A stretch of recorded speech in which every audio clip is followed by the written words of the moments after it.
US backs India for permanent UNSC seat and also Quad leaders echo similar sentiment.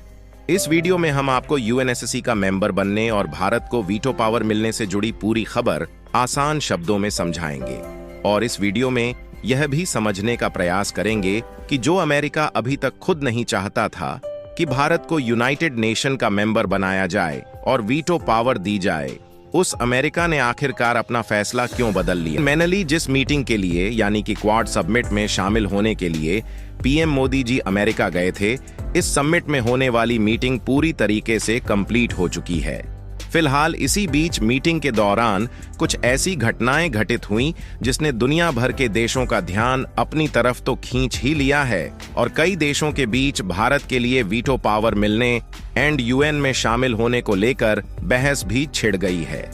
जिसमें कुछ देश भारत के लिए इसे मौके की तरह देख रहे हैं और भारत के साथ हो रहे फैसलों से काफी ज्यादा खुश है। असल में देखा जाए तो पीएम मोदी की इस विजिट ने सभी देशों का ध्यान अपनी तरफ इसलिए खींच लिया क्योंकि यहां पर वीटो पावर को लेकर बहुत बड़ा मुद्दा खड़ा हो गया। अमेरिका ने इस बात पर जोर दिया कि भारत दुनिया की सबसे तेजी के साथ आगे बढ़ती हुई इकोनॉमी है और भारत दुनिया के सभी देशों के लिए काफी ज्यादा इंपॉर्टेंट। और यह बात अमेरिका को अब समझ में आ रही है जब भारत के आगे बढ़ने की रफ्तार रुकने का नाम नहीं ले रही है। इसलिए अमेरिका का सपोर्ट भारत को यूएन सिक्योरिटी काउंसिल का परमानेंट मेंबर बनाने की ओर देखा जा रहा है।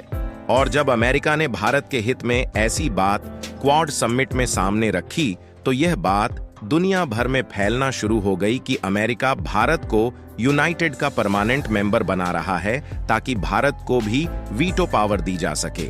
जिसके कारण आज की डेट में दुनिया के पूरे देश में भारत को वीटो पावर मिलने पर बहस छिड़ी हुई है।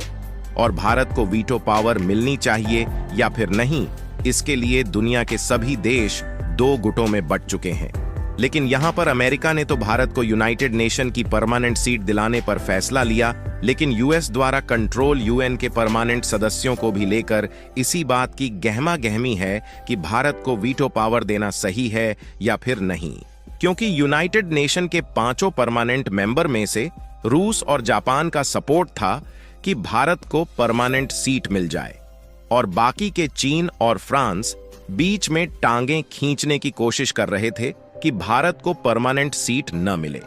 यहां तक कि अमेरिका भी काफी लंबे समय से भारत की कोशिश को नाकाम करने में जुटा हुआ था। लेकिन पिछले कुछ दिनों में हमने देखा कि भारत और रूस ने मिलकर ब्रिक्स जैसे मजबूत जिस ऑर्गेनाइजेशन को खड़ा किया है वह खुद यूएस के द्वारा चलाए जा रहे यूनाइटेड नेशन और नाटो जैसे बड़े संगठन को टक्कर देने के लिए खड़ा हो रहा है।